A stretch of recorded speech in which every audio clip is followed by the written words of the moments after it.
Hey guys, it's Suri Draw Me. Yes, I am painting over a selfie that I have posed for.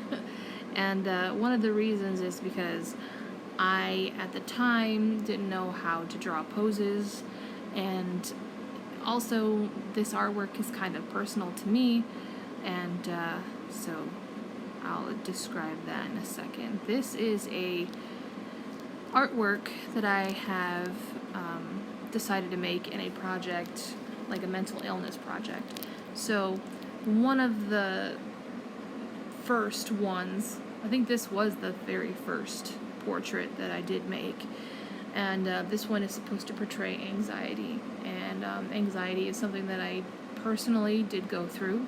I don't have it anymore, thank God, and yeah, I know people might say, oh, well, you still have it and all of this stuff. No, no, no.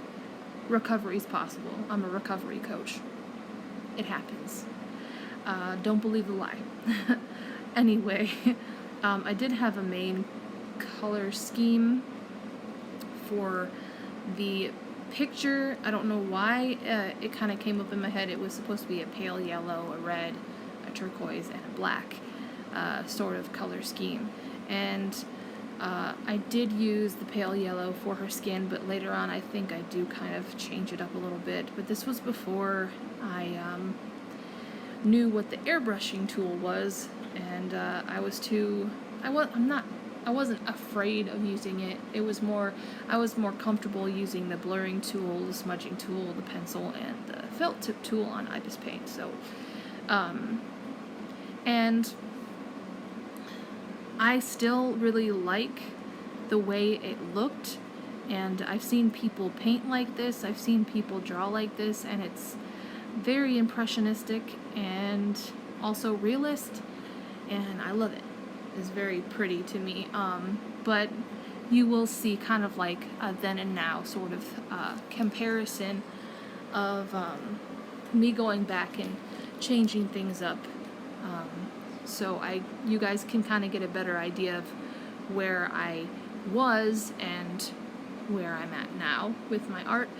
But the helmet on her head, I kind of made a creative choice. It's not supposed to look like a bike helmet, but it did. It ended up looking like that, but this is actually a brainwave helmet to read brainwaves. And it's what doctors and scientists do in order to read your brain waves and brain activity. So yeah, or something that may actually also kind of resemble that is a sleep apnea helmet, where they read your brain waves during sleep, all of that.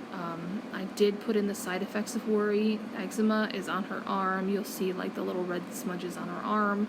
And then you have the dark circles, and she's very pale. She's got headaches. She's holding her head and all of this stuff. So, yes, those are all side effects of worry and anxiety.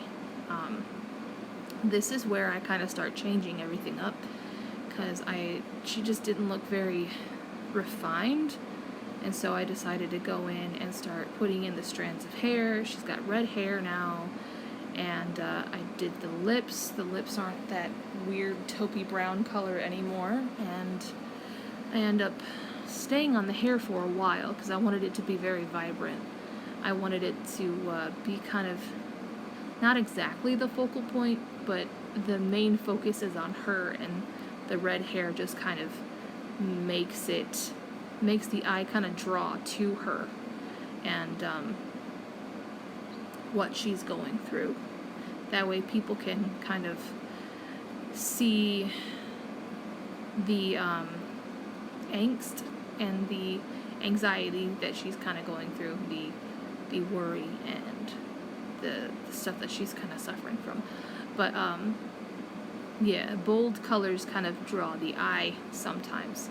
So using those dull colors before didn't necessarily work, or at least I didn't think so.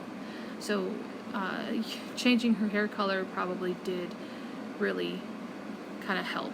Plus, red and green contrast each other, so it's just they complement each other. They're complementary colors. So there we go with the turquoise and electricity. There you go.